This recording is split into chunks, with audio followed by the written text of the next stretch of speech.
Olá pessoal, bem-vindo a mais uma aula do nosso curso de Smart Contracts, Solidity e todos os outros assuntos relacionados a isso. Nessa aula eu vou fazer uma certa mudança de metodologia, a partir desse vídeo na verdade. Nas aulas técnicas, onde a gente tem tutoriais, como fazer certas coisas, eu tenho alternado o estilo de screencast, né, quando a gente faz as coisas na tela para mostrar a vocês como fazer, e alternando com o vídeo direto. Dessa vez, e a partir de agora, eu pretendo mudar isso. Eu acho que, apesar de tradicional, essa metodologia de fazer na tela, mostrando passo a passo, pode ser interessante para alguns, mas para muitos não é exatamente prático, não necessariamente interessante, porque eles não têm tempo de fazer ou não têm a oportunidade de acompanhar os exercícios em tempo real. Então a minha ideia é o seguinte: eu vou falar para vocês nos vídeos em detalhes sobre a tecnologia, sobre a metodologia, e o material por escrito naturalmente vai continuar no meu GitHub. Eu vou botar o link aí no vídeo para vocês e também na descrição, para que vocês possam acompanhar com todos os detalhes, até muito mais detalhes do que eu possa apresentar diretamente no vídeo, com links para o código, tudo direitinho nos markdowns lá no meu GitHub, e acho que isso assim vai funcionar melhor. Então, vamos passar direto para o tema da nossa aula de hoje. A nossa aula de hoje é sobre como fazer um ICO, né? Um ICO é uma Initial Coin Offering, é uma das coisas mais cobiçadas, mas é uma das habilidades mais cobiçadas por jovens profissionais no mundo do blockchain hoje em dia. Por quê? Porque as ICOs têm sido um instrumento de capitalização de empresas startups ou empresas até que já têm uma receita, já são estáveis, mas que querem se recapitalizar através de ICOs. Então a ICO não é nenhum bicho de sete cabeças, mas ela exige conhecimentos de várias áreas. Vamos lá. Em primeiro lugar, é óbvio, né, que para você poder criar uma ICO, você tem que criar um token, certo? Certo. As ICOs, o princípio definidor, né, de uma ICO é justamente a criação de um token, um asset qualquer, que geralmente é publicado na blockchain do Ethereum, embora comecem a surgir outras plataformas onde isso também é possível. E esse token então é comprado por pessoas que se interessam por esse token, seja por investimento, seja por apostar e querer financiar o seu projeto, o projeto da sua empresa, por várias razões, né? Mas o token é o veículo através do qual pessoas de fora podem investir na sua empresa. Então isso é o ICO em poucas palavras. Então como é que se operacionaliza um ICO? Então para você operacionalizar um ICO, você tem que necessariamente conhecer o Solidity, para você poder escrever o seu próprio contrato de token, e para isso existem templates, né? Eu sempre me refiro ao projeto OpenZeppelin, né, que oferece templates auditados de tokens e outros contratos importantes, né, para o seu projeto. Então a gente precisa de um contrato de token. Eu sugiro, quem estiver começando com ICO simples, utilizar simplesmente o padrão ERC20, tá? A menos que você tenha uma boa razão, muito boa razão para usar algum outro tipo de contrato de token. Em seguida, você precisa de um segundo contrato, que é o contrato que vai controlar a venda do seu próprio token. Embora um contrato de token em si tenha o potencial de se auto-vender, dentro de um projeto de ICO você precisa ter um processo de promoção do seu token muito mais flexível e interessante. Então normalmente você utiliza um segundo contrato para reger essa questão da venda, fazendo promoções, criando prazos. Geralmente as ICOs têm mecanismos como: se você comprar na primeira fase, você compra por um preço X, se você comprar na segunda fase, você vai comprar por 1,3x, se comprar na terceira fase, 1,4x, e se você depois do dia tal ninguém mais vai poder comprar, enfim, você tem esse tipo de coisa. E isso, obviamente, para dar mais confiança aos participantes da sua ICO, o ideal é que esses mecanismos, essas promoções sejam regidas por um smart contract, onde todas as regras estejam claras no código do smart contract e obviamente não, uma vez que você criou a promoção, você não possa voltar atrás nela. Isso é muito importante, né? Faz parte da ideia de confiabilidade descentralizada das blockchains. Então você precisa de 2 contratos, recapitulando, um de token sale, que é que vai vender, né? Um de token sale, que é o segundo na verdade, e o outro que é o ERC20 do seu token. Geralmente o contrato de venda de um token numa ICO é utilizado uma variante de um contrato de venda coletiva, que a gente chama de crowd sale, né? E o Open Zeppelin Solidity também tem um bom exemplo de contrato de crowd sale, que você pode usar direto como ele está lá, ou você pode customizar. Então isso fica a seu critério. Também dentro do GitHub eu tenho a gente tem lá, eu vou botar os links aqui no vídeo e na descrição desse vídeo. Nós temos esses 2 contratos já configurados e os markdowns com todos o passo a passo de como você faz o deploy, estrutura o projeto e tudo mais. Então o que você pode esperar encontrar no nosso repositório em termos de contrato? Bem, para esse projeto nós optamos por um contrato tipo ERC20, que a gente denominou Funny Token, para deixar bem claro o caráter tutorial e não profissional desse projeto, né? E junto do Funny Token você vai encontrar um contrato que a gente denominou Token Sale, que é basicamente uma cópia nesse primeiro momento do template do Open Zeppelin Solidity.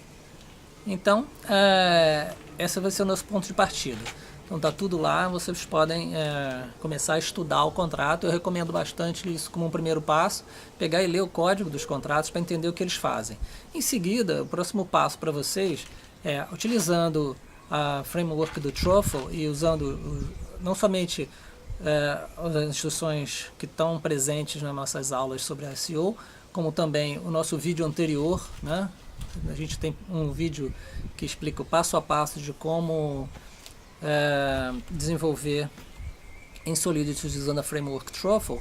Eu recomendo que vocês se certifiquem que vocês conseguem compilar um contrato sem erros, né? Verificando que o contrato está efetivamente sendo compilado, que é bem simples, porque o Truffle ele é muito claro nas suas mensagens de erro, então se houver alguma mensagem de erro não vai ser difícil de perceber, e depois fazer o deploy numa rede privada. Então esse é um dever de casa interessante para vocês, né? A rede privada na verdade é o próprio, a gente vai usar o Ganache CLI, né?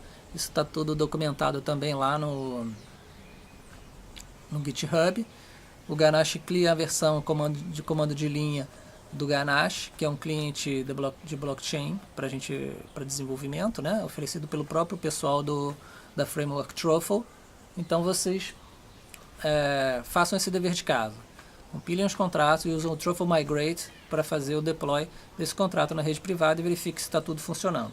Por que isso é importante? Isso é importante porque na hora que a gente for desenvolver o front-end do contrato, que é a segunda parte, né, do projeto, a gente vai precisar ter o contrato já rodando em alguma blockchain. E a gente, obviamente, para o desenvolvimento vai utilizar a blockchain privada, como todo mundo faz, né? Então, a segunda parte desse desafio ICO, se a gente puder chamar assim, né, é desenvolver o front-end desse contrato, né? Então, como todo projeto de ICO, ele precisa captar usuários. E esses usuários estão onde? Estão na web, né? Estão na internet. Então, a gente tem que ter um front-end web. E essa é a parte mais importante, eu diria, depois do contrato de um projeto de ICO. É você ter um site muito bem desenhado, muito bem projetado para ser atraente, fácil de usar, para que você não perca, não somente atraia usuários, mas como não perca, seja absurdamente fácil para eles comprarem o seu token. Então esse é o nosso moto, o nosso objetivo final nesse projeto, a gente construir esse site bacana. Bem, para fazer esse site bacana, esse front-end, eu escolhi fazer na verdade dois front-ends, né? A gente vai fazer um front-end em JavaScript, na verdade usando o Node.js, que também é a plataforma por trás do Truffle Framework, para quem gosta de ficar no mesmo tipo de ambiente de programação, para quem já conhece o Node e quer continuar nesse ambiente. Então a gente vai desenvolver um front-end em Node.js ou JavaScript com a biblioteca Webpack, que é uma biblioteca bem simples para desenvolvimento de aplicativos web. Na verdade, aplicativos inclusive multiplataforma também, a Webpack suporta. Também interessante, o Webpack é simples, não é tão complicada como o Angular ou o React, mas também não é tão poderosa, mas para a nossa finalidade é mais do que suficiente. E a segunda vertente, né, como eu falei, eu vou desenvolver 2 front-ends, eu vou desenvolver um front-end totalmente em Python. Né? A gente ainda não está escrevendo smart contracts em Python, mas em breve a gente vai ter um tutorial aqui no canal usando Viper, que é uma linguagem derivada do Python para escrever smart contracts. Não percam, vou fazer esse vídeo em breve, mas por enquanto a gente está escrevendo o smart contracts em Solidity e a gente vai desenvolver o front-end também em Python usando a framework Flask para o aplicativo web e a biblioteca web3.py para fazer a aplicação, a comunicação, na verdade, com a blockchain privada, que depois também com a blockchain de teste ou blockchain pública à medida que o projeto vai avançando. Então essa é a lógica, pessoal.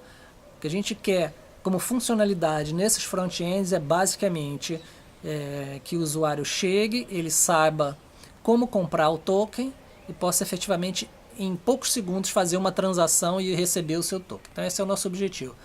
Então se você for agora, nesse minuto, hoje, ao nosso GitHub, você vai ver que tanto a versão em JavaScript quanto a versão em Python já tem uma versão 0.1, uma versão funcional, né? Isso é um detalhe importante para nós e para qualquer desenvolvedor open source. Nunca ponha código no GitHub que não funciona. Isso realmente é uma má prática. Né? Então o nosso código é simples, mas funciona. Né? Vocês vão ter que ralar um pouquinho para, vamos dizer, instalar as dependências, vai ter um trabalhinho, mas o código lá está funcional, testado. Né? Então vocês vão poder, uma vez configurado o ambiente de vocês, testar os 2 front-ends comunicando-se com a blockchain privada. Né? Então, basicamente, esse é o nosso ponto de chegada no vídeo de hoje. Né? Nós explicamos o que é uma ICO, nós definimos o nosso back-end. O que é o back-end? O back-end justamente é a parte em Solidity, os contratos, e o que é o nosso front-end. Nesse caso, a gente vai desenvolver 2 front-ends em paralelo com exatamente a mesma interface. Um em JavaScript, outro em Python, para todos os gostos, ou para quase todos os gostos. Né? Vamos dizer assim que acho que entre JavaScript e Python a gente pega aí pelo menos 80% ou 90% de todas as pessoas que fazem desenvolvimento web aí. Então, pessoal, por hoje é só. Espero que vocês curtam esse material, que vocês estudem, que vocês vão ao GitHub, deem uma lida nisso, pratiquem, tentem replicar o que já está no repositório, ok? Criem, apesar de eu já ter código no repositório, usem o passo a passo para criar o seu projeto do zero, porque é importante, é um pouco diferente do que simplesmente clonar e rodar. Na verdade, para clonar e rodar também não vai funcionar, porque vocês ainda têm que instalar algumas outras dependências que não ficam armazenadas no GitHub. Então, vale a pena começar o projeto do zero num repositório à parte e usar o código que está no GitHub simplesmente como guia e não usar exatamente aquele código. Ok? Embora vocês possam copiar e colar livremente, está aberto. Essa é a ideia do nosso GitHub, tá, pessoal? É poder completamente Creative Commons. Aliás, qual foi a licença que eu coloquei? Nem sei. Mas enfim, é para vocês usarem. Então por hoje é só, pessoal. Vão ao site, façam os exercícios e aproveitem. E até o próximo vídeo no nosso Desafio ICO. Até a próxima!